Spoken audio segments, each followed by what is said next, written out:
Hello everyone, welcome back to my Agano sharing channel. Today tutorialမှာတော့ AutoCAD မှာ 3D fairy house တစ်ခုကိုဘယ်လိုဖန်တီးရမလဲဆိုတာကို step by step ရှင်းပြပေးသွားမှာဖြစ်ပါတယ်။ကျွန်တော်ကပထမဦးဆုံးအနေနဲ့ကျွန်တော်ဒီ 3D object အတွက်အရင်ဆုံးကျွန်တော်က 2D object တွေကိုအရင်ဆွဲပေးရမှာဖြစ်ပါတယ်။ပြီးမှသာကျွန်တော်က 3D command တွေကိုအသုံးပြုပြီးတော့ကျွန်တော်ဒီ 2D object တွေကို 3D object တွေပြောင်းပေးရမှာဖြစ်ပါတယ်။ကျွန်တော်ကပုံနေမဆွဲခင်မှာကျွန်တော်ဒီ drawing တွေကိုကျွန်တော်က file unit တွေကိုအသုံးပြုပြီးတော့ဆွဲထားတယ်လဲဆိုတော့အရင်ဆုံးကြည့်ရမယ်။ကျွန်တော်ဒီပုံမှာတော့ကျွန်တော် unit တွေကိုသူကကျွန်တော် millimeter တွေကိုအသုံးပြုထားတာဖြစ်ပါတယ်။ဒါကြောင့်မလို့ကျွန်တော်ပုံနေဆွဲတဲ့အခါမှာ unit တွေကိုကျွန်တော် millimeter တွေကိုအသုံးပြုပြီးတော့ကျွန်တော်ဆွဲပေးရမှာဖြစ်ပါတယ်။ကျွန်တော်ကပထမအဆုံးအနေနဲ့ဒီ drawing file ရဲ့ကျွန်တော် unit တွေမှန်ကိုစစ်ပေးရမှာဖြစ်ပါတယ်။ unit တွေမှန်ကိုစစ်ဖို့အတွက် command box မှာ un enterအနာခေါ်ပြီးဒီ drawing file unit တွေကိုကျွန်တော် millimeter ကိုအသုံးပြုမှာဖြစ်တဲ့အတွက် length time မှာကျွန်တော်က decimal ကိုရေးပေးထားမှာဖြစ်ပါတယ်။ precision တန်ဖိုးမှာတော့ကျွန်တော်ကဒသမနောက်မှာ3တလုံးကိုပဲရေးထားမယ်။ insertion scale မှာတော့ကျွန်တော်က millimeter ကိုရေးပေးထားမှာဖြစ်ပါတယ်။ပြီးရင် okay ကိုနှိပ်ပါဒါဆိုရင်တော့ကျွန်တော်ဒီ drawing file unit တွေမှန်ကိုစစ်ပြီးသွားကြပါတယ်။ကျွန်တော် unit တွေမှန်ကိုစစ်ပြီးသွားဆိုလို့ရှိရင်ကျွန်တော် grid mode ကိုကျွန်တော် off ပေးထားဖို့လိုပါတယ်။နောက်တစ်ချက်ကတော့ကျွန်တော်ဒီ workspace ကိုကျွန်တော်က 3D modeling workspace ကိုကြောင်းပေးထားမှာဖြစ်ပါတယ်။နောက်တစ်ချက်ကတော့ကျွန်တော် view panel မှာရှိတဲ့ visual style မှာကျွန်တော်က 2D wireframe ကိုကြောင်းမယ်။ကျွန်တော်က view panel မှာရှိတဲ့ကျွန်တော် view ကိုတော့ကျွန်တော် top view ထားမယ် top show user icon ဒါဆိုရင်တော့ကျွန်တော်ပုံနေဆွဲဖို့အတွက်လိုအပ်တဲ့အချက်လက်တွေကိုပြင်ဆင်ပြီးသွားဖြစ်ပါတယ်။ကျွန်တော်ကပထမဆုံးအနေနဲ့ကျွန်တော်ဒီ circle 3ခုကိုအရင်ဆွဲမယ်ကျွန်တော်ဒီ circle ရဲ့တန်ဖိုးတွေကိုသူက radius တန်ဖိုးနဲ့ပေးထားတာဖြစ်ပါတယ်အတွင်းဆုံးမှာရှိတဲ့ circle ရဲ့ radius တန်ဖိုးကိုကျွန်တော်11ဒုတိယ circle ရဲ့ radius တန်ဖိုး40တတိယ circle ရဲ့ကျွန်တော် radius တန်ဖိုးတော့70ဖြစ်ပါတယ်ကျွန်တော်က circle ဆွဲဖို့အတွက်ကျွန်တော် draw panel ထဲမှာရှိတဲ့ circle command ကို click ချနေမယ်ပြီးရင်ကျွန်တော်က circle ရဲ့ center point ကြမယ် center point ကြပြီးရင်ကျွန်တော် radius တန်ဖိုးထည့်ပေးမယ်ကျွန်တော်ဒီ circle ရဲ့ radius တန်ဖိုးက11 enter right click ကျွန်တော် repeat circle ကျွန်တော် circle ရဲ့ center point ကြမယ်ဒီ circle ရဲ့ radius တန်ဖိုး14 enter right click ကျွန်တော် repeat circle ကျွန်တော် circle ရဲ့ center point ကြမယ်ကျွန်တော်ဒီ circle ရဲ့ radius တန်ဖိုး17 enterဒါဆိုရင်တော့ကျွန်တော်ဒီအတွင်းမှာရှိရကျွန်တော်ဒီ circle 3လုံးကိုဆွဲပြီးသွားဖြစ်ပါတယ်ကျွန်တော်ဒီ circle 3လုံးကိုဆွဲပြီးသွားဆိုလို့ရှိရင်ကျွန်တော်ဒီနေရာမှာရှိရ circle နဲ့ကျွန်တော်ဒီအပေါက်ရဲ့ center အတွက်ကျွန်တော် circle လုံးဆွဲပြီးရမှာဖြစ်ပါတယ်ကျွန်တော်ဒီနေရာမှာရှိရကျွန်တော်ဒီ circle ရဲ့ radius တန်ဖိုးက 22.5 ကျွန်တော်ဒီအပေါက်ရဲ့ကျွန်တော် center အတွက်ကျွန်တော်ဒီ circle ရဲ့ radius တန်ဖိုးကကျွန်တော်26ဖြစ်ပါတယ် circle ဆွဲဖို့အတွက်ကျွန်တော် draw panel ထဲမှာရှိရ circle command ကို click ချနေမယ်ပြီးကျွန်တော်က circle ရဲ့ center point ကြမယ် center point ကြပြီးရင်လည်းကျွန်တော်ဒီ circle radius တန်ဖိုးထည့်ပေးမယ်ကျွန်တော်ဒီ circle radius တန်ဖိုးက 22.5 enter right click ကျွန်တော် repeat circle ကျွန်တော် circle ရဲ့ center point ကြမယ်ကျွန်တော်ဒီ circle radius တန်ဖိုးက26 enter circle ဆွဲပြီးဆိုလို့ရှိရင်ကျွန်တော် line တစ်ချောင်းဆွဲပေးမယ် line ဆွဲဖို့အတွက် draw panel ထဲမှာရှိရဲ့ line command ကိုယူမယ်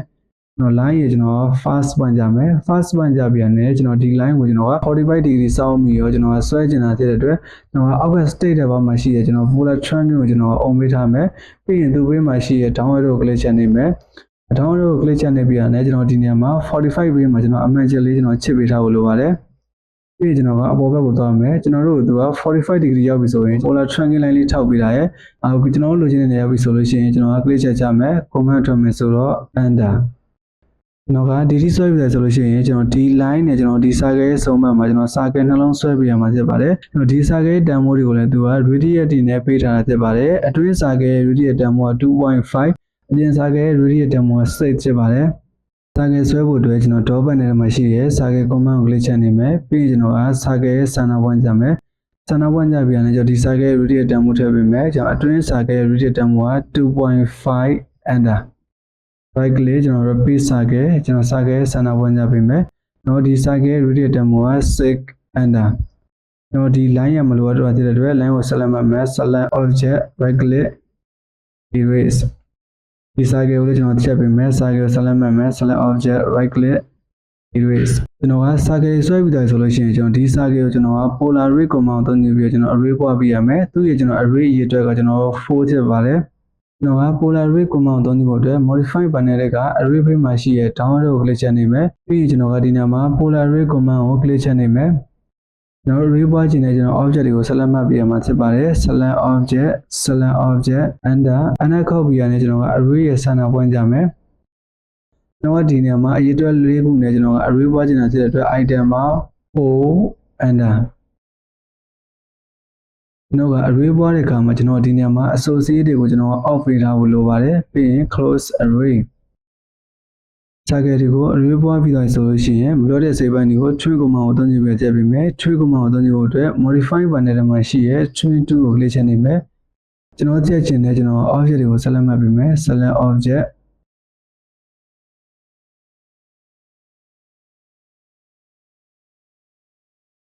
command ထွက်မယ်ဆိုတော့ enter ကျွန်တော်ကဒီဒီဆွဲပြရဆိုလို့ရှိရင်ကျွန်တော်ဒီအနားတွေကိုကျွန်တော် fillet command ကိုအသုံးပြုပြီးတော့အနားတွေကိုပွေးပြရမှာဖြစ်ပါတယ် fillet ရဲ့ကျွန်တော် radius တန်ဖို့တော့ကျွန်တော်7ဖြစ်ပါတယ် fillet command ကိုအသုံးပြုဖို့အတွက်ကျွန်တော် modify button ထဲမှာရှိရဲ fillet 2ကို click ချနေမယ် fillet နဲ့အနားတွေဝေးတဲ့အခါမှာအနည်းတန်း radius တန်ဖို့နဲ့ပွေးရတာဖြစ်တဲ့အတွက် radius ကို click ချနေမယ်သူ့ရဲ့ radius တန်ဖို့ကကျွန်တော်7 enter ပြီးရင်ကျွန်တော်ကတန်ဖို့တူတဲ့ကျွန်တော်အနားတွေအများကြီးကိုတစ်ခါလေးဝေးချင်တာဖြစ်တဲ့အတွက် multiple option ကို click ချနေမယ်first object second object first object second object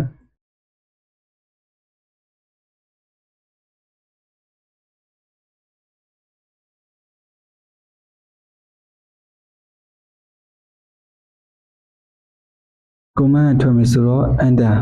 ကျွန်တော်တို့ရဲ့ object တွေကိုကျွန်တော် select မှတ်ကြည့်တဲ့အခါမှာကျွန်တော်တို့ရဲ့ object တွေကအစိပ်ပိုင်းတစ်ခုစီဖြစ်နေရဲ့ဒီ object တွေကိုကျွန်တော်တစ်ဆက်တည်းဖြစ်တော့ join command ကိုအသုံးပြုပြီးတော့ဆက်ပေးမယ် join command ကိုအသုံးပြုဖို့အတွက် modify ဘေးမှာရှိရဲ့ download ကို click ချနေမယ်ပြီးရင် join to ကို click ချနေပါတစ်ဆက်တည်းဖြစ်တဲ့ object တွေကို select မှတ်ပေးမယ် select object enter ဒါဆိုရင်တော့ကျွန်တော်တို့ရဲ့ object တွေကတစ်ဆက်တည်းဖြစ်သွားပြီဖြစ်ပါတယ်ဒါဆိုရင်တော့ 3D very housing တစ်ခုအတွက်လိုအပ်တဲ့ 2D object တွေကိုဆွဲပြီးတော့ဖြစ်ပါတယ် 2D object တွေကိုဆွဲပြီးတော့ဆိုလို့ရှိရင် view button ထဲမှာရှိရဲကျွန်တော်က view မှာကျွန်တော်က SW isometric ကိုကြောင်းပေးမယ်ကျွန်တော်ကဒီ 2D object တွေကို 3D object အကြောင်းဖို့အတွက် flash spool command ကိုအသုံးပြုမယ် flash spool command ကိုအသုံးပြုဖို့အတွက် modeling button ထဲမှာရှိရဲ flash spool command ကို click ချနေမယ်ပြီးရင်ကျွန်တော်က boundary area ကို select မှတ်ပေးမယ် select object ကျွန်တော်သွားခြင်းတဲ့ဘက်ကို direction ကြမယ်သူ့ရဲ့ height တန်ဖို့ကကျွန်တော်3ဖြစ်ပါတယ်ကျွန်တော်သွားခြင်းတဲ့ဘက်ကို direction ကြမယ်တန်ဖို့ထည့်မယ်သူ့ရဲ့ height တန်ဖို့3 enter command ထွက်မယ်ဆိုတော့ enter ဒါဆိုရင်တော့ကျွန်တော်ဒီနေရာမှာရှိရကျွန်တော်ဒီ object ကိုတော့တူးတင်ပြီးတော့ဖြစ်ပါတယ်နောက်ထပ်ကျွန်တော်ကဒီ object တွေကိုဆက်ပြီးတော့ကျွန်တော်တူးတင်ပေးရမှာဖြစ်ပါတယ်ဒီအောက်မှာရှိရကျွန်တော်ဒီ object ကျွန်တော် height တန်ဖို့3ဒီနေရာမှာရှိရကျွန်တော်ဒီ object ရဲ့ height တန်ဖို့ 5.5 ဖြစ်ပါတယ်ဒီနေရာမှာကျွန်တော်ကဒီ object ကိုကျွန်တော်ကတူးတင်တဲ့အခါမှာကျွန်တော်အောက်ခြေကနေစပြီးတော့ကျွန်တော်တူးတင်ရမှာဖြစ်တဲ့အတွက်ကျွန်တော်ဒီ3ကိုကျွန်တော်ပေါင်းပေးရမှာဖြစ်ပါတယ်ဒါဆိုရင်သူ့ရဲ့စုစုပေါင်းတန်ဖို့ကကျွန်တော်တို့ 8.5 ဖြစ်ပါတယ်flash spool command ကိုအသုံးပြုဖို့အတွက် modeling panel ထဲမှာရှိရဲ flash spool command ကို click ချနေမယ်ပြီးကျွန်တော်ကဒီနေရာမှာ boundary area ကိုကျွန်တော်အသေးချာလေး select မှတ်ပြီးမယ်ကျွန်တော်သွားခြင်းတဲ့ဘက်ကို direction ကြမယ်တန်ဖို့ထည့်မယ်သူ့ရဲ့ height တန်ဖို့က 8.5 enter ပြီးရင်ကျွန်တော်ကဒီအပေါ်ဆုံးမှာရှိရဲကျွန်တော်ဒီ object အတွက်ကျွန်တော်ကထူးတင်ပေးမယ်သူ့ရဲ့ကျွန်တော် height တန်ဖို့က 3.5ဒီ 3.5 နဲ့ကျွန်တော်ဒီအောက်မှာရှိရကျွန်တော်က3ရကျွန်တော် 5.5 ကိုကျွန်တော်ကအားလုံးပေါင်းပြီးတော့ကျွန်တော်2တင်ပေးရမှာဖြစ်ပါတယ်ကျွန်တော်3နဲ့ကျွန်တော် 5.5 နဲ့ပေါင်းတော့ 8.5 နဲ့ကျွန်တော် 3.5 နဲ့ပေါင်းတော့ကျွန်တော်12ဖြစ်ပါတယ်အဲဆိုရင်တော့ကျွန်တော်ဒီ object ကျွန်တော်စုစုပေါင်း height တန်ကိုကျွန်တော်12ဖြစ်ပါတယ်ကျွန်တော်က boundary area ကိုကျွန်တော်တေချာလေး select မှတ်ပေးမယ် select object ကျွန်တော်သွားခြင်းတဲ့ဘက်ကို direction ကြမယ်တန်ဖို့ထည့်ပေးမယ်သူ့ရဲ့ height တန်ကိုက12 enter command ထွက်မယ်ဆိုတော့ enterပြီးရင်ကျွန်တော်က view button ထဲမှာရှိရကျွန်တော် visual style မှာကျွန်တော်တို့က share screen ဒါဆိုရင်တော့ကျွန်တော် 2D object တွေကိုကျွန်တော် 3D object တွေကြောင်းပြီးတော့ဖြစ်ပါတယ်ဒီ 3D object တွေကိုကျွန်တော် select မှတ်ကြည့်တဲ့အခါမှာကျွန်တော်ဒီ 3D object တွေကိုကျွန်တော်အစိပ်ပိုင်းတစ်ခုစီဖြစ်နေတယ်ဒီ object တွေကိုကျွန်တော်အစိပ်ပိုင်းတစ်ခုလေးဖြစ်တော့ကျွန်တော် solid union command ကိုအသုံးပြုပြီးတော့ကျွန်တော် union ဖွဲ့ပေးမယ် solid union command ကိုအသုံးပြုဖို့အတွက် solid editing panel ထဲမှာရှိရ solid union command ကို click ချနေမယ်ပြီးရင်ကျွန်တော်က union ဖွဲ့ခြင်းနဲ့ကျွန်တော် object တွေကို select မှတ်ပေးမယ် select object enter object တွေကို select မှတ်ကြည့်မယ်ဒါဆိုရင်တော့ကျွန်တော်တို့ object တွေကကျွန်တော်အစိပ်ပိုင်းတစ်ခုနဲ့ဖြစ်တော့ပေါင်းစည်းသွားရဖြစ်ပါတယ်ကျွန်တော်ကဒီဆွဲပြလိုက်ဆိုလို့ရှိရင်ကျွန်တော် 3D object တစ်ခုရပြီဆိုလို့ရှိရင်ကျွန်တော်ဒီ 3D object ရဲ့ကျွန်တော်အနားတွေကိုကျွန်တော် fillet command ကိုသုံးပြီးတော့ခွဲပေးမယ်ဒီအောက်ဆုံးမှာရှိတဲ့ down ရဲ့ကျွန်တော် fillet ရဲ့ radius တန်ဖိုးက 1.5 ကျွန်တော်ဒီအပေါ်မှာရှိတဲ့ကျွန်တော်ဒီ down ရဲ့ကျွန်တော် fillet ရဲ့ radius တန်ဖိုးကတော့ 0.5 ဖြစ်ပါတယ်fillet command ကိုသုံးဖို့အတွက် home page မှာရှိရဲ solid တက်ထဲကိုသွားမယ်ပြီးကျွန်တော်ကဒီနေရာမှာ fillet command ကို click ချနေမယ်ပြီးရင်ကျွန်တော် radius ကို click ချနေပါသူ့ရဲ့ radius တန်ဖိုးက 1.5 enter ပြီးရင်ကျွန်တော်ကဒီအနားကွေးချင်တာကျွန်တော် object ကို select မှတ်ပေးမယ် select object enter ကျွန်တော် right click ကျွန်တော် fill at command ကိုယူမယ် radius ကို click ချက်နေမယ်ဒီခါမှာတော့သူ့ရဲ့ radius demo က 0.5 enter ပြီးရင်ကျွန်တော်ကကွေးချင်တဲ့အနားလေးကို select မှတ်ပေးမယ် select object select object select object select object enter enter ဒါဆိုရင်တော့ကျွန်တော် fill at command သုံးပြီးပဲကျွန်တော်ဒီအနားလေးကိုကွေးပြချင်ပါတယ်ကျွန်တော်က 3D object ကြီးကိုပဲလိုချင်တာတဲ့အတွက် 3D object ကိုပဲကျွန်တော်ဟောပေါ့ရွှေ့ပေးမယ်အဲ့ဒီအတွက်ကျွန်တော်ဒီ 3D object ကို select မှတ်မယ် select object ပြီးရင်ကျွန်တော် right click နှိပ်မယ် quick select ကို click ချက်နေပါquick select ကို click ချက်နေပြီးရင်ကျွန်တော် object type ဘေးမှာရှိတဲ့ down arrow ကို click ချက်နေမယ်ဒီနေရာမှာကျွန်တော်က 3D solid object ကြီးကိုပဲ select မှတ်ချင်တာဖြစ်တဲ့အတွက် 3D solid ကိုကျွန်တော်ရွေးပြရမှာဖြစ်ပါတယ်ပြီးရင် okay ကိုနှိပ်ပါတော့က move command ကိုယူမယ်ကျွန်တော် base point ကြမယ်ကျွန်တော်ထားခြင်းတဲ့နေရာမှာ click ချက်ချမယ်ဒီ 2D object တွေကမလိုအပ်တော့တဲ့အတွက် 2D object တွေကို select မှတ်ပြီးတော့ချက်မယ် select object right click erase နောက်ချက်ကတော့ကျွန်တော်ဒီ 3D object တွေကို color တွေကိုကျွန်တော်စိတ်ကြအရောင်တွေကို chain တွေကိုလုပ်ပြပေးတော့မှာဖြစ်ပါတယ်အဲ့အတွက်ကျွန်တော် material browser ကိုသုံးကြည့်မယ် material browser ကိုသုံးကြည့်ဖို့အတွက်ကျွန်တော် command box မှာ material browser ရဲ့ shortcut ဖြစ်တဲ့ mat enter copy ရနဲ့ကျွန်တော် home page မှာရှိတဲ့ download ကို click ချက်နေမယ်ပြီးရင်ကျွန်တော်က Autodesk library page မှာရှိတဲ့ download ကို click ချက်နေပါဒီနေရာမှာကျွန်တော်က metallic face ဆိုတာကို click ချက်နေပါပြီးရင်ဒီနေရာမှာ color တွေကိုကျွန်တော်စိတ်ကြရွေးချယ်လို့ရပါတယ်ကျွန်တော်ဒီ color ကိုကြိုက်တယ်ဆိုလို့ရှိရင်ကျွန်တော်ဒီ color ပေါ်မှာ double click ကိုတစ်ချက်ဖိမယ်ပြီးရင်ကျွန်တော်တို့ object ပေါ်ရောက်ပြီဆိုရင်လွှတ်လိုက်မယ်ပြီးရင်ကျွန်တော်က view panel မှာရှိတဲ့ visual style မှာကျွန်တော်က realistic ကိုချိန်ပြရမှာဖြစ်ပါတယ်ကျွန်တော်တို့ color ရဲ့ကျွန်တော် explorer ကိုချိန်မှုတွေ visualize ထည့်တဲ့ပေါ်သားမယ်ပြီးရင်ကျွန်တော်ဒီနေရာမှာ light ဘေးမှာရှိတဲ့ download ကို click ချက်နေမယ်ကျွန်တော်ဒီနေရာမှာ explorer နေရာမှာကျွန်တော် color ရဲ့ explorer ကိုကျွန်တော်စိတ်ကြိုက်ချိန်လို့ရပါတယ်